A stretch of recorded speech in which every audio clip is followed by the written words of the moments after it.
Kouri Richins was convicted unanimously and beyond a reasonable doubt of attempting to murder Eric Richins, her husband, and the father of their 3 children. And then, having failed in her first effort of spending the next 17 days, not changing course, but doubling down, preparing to try again, and ultimately completing the act through the administration of poison. And for what? Money. All for pecuniary gain.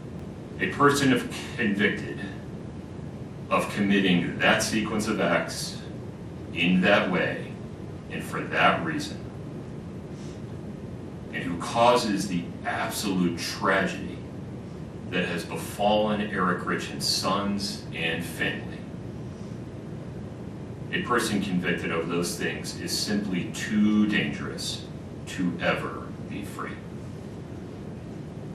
Accordingly, Ms. Richins, based on your conviction on count 1, first-degree felony aggravated murder, the court hereby sentences you to life without parole. Ms. Lewis, Ms. Nestor. Your Honor, we anticipate filing a motion for a new trial and would like a date set. We have a substantial record in this case. We will file a notice of appeal. My sweet baby boys, I know that today you don't want to speak to me, have a relationship with me, but you may think you hate me, and that's okay. I will never be angry at you for your feelings. When the day comes that you're ready, I will be here for you, waiting for you, and loving you. But I need you boys to know and understand that I have been desperately trying to get in contact with you any way that I can for years. That all of my communication has been completely cut off from you since early 2024. And now I will use any opportunity I can to get a message to you. Even if that means sharing it publicly to the world, fully restrained, in my jail clothes, in one of the most horrible situations possible. I don't care, and I'm not embarrassed or ashamed by any of it. All I care about is you boys. May 6th of 2024, temporary custody was transferred from the state of Utah Child Services to your Aunt Katie and Uncle Clint. My last video call with you boys was several weeks prior to that, around April 24th, 2024, when you were still in the state's custody. Once temporary custody was transferred to Katie and Clint, against my wishes, they cut off all of my communication between you boys and I. It was years before I would ever have a trial.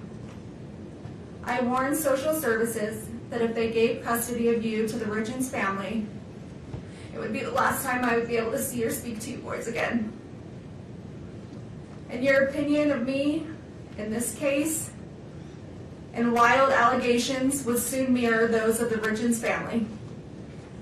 And that's exactly what happened. You need to know the Darden side of the family fought a long, hard battle for custody, but was eventually ignored and denied. Since temporary custody was granted to Katie and Clint, they have not allowed me to see or speak to you. No more video calls, no more visits. They blocked the phone number for the jail so I can't call you. Birthday cards, Christmas cards, the letters I would send you boys, they were all returned or rerouted. We're very sad. We look forward to an appeal. She's a wonderful, wonderful, good human being. And it's heartbreaking for those of us that truly know her.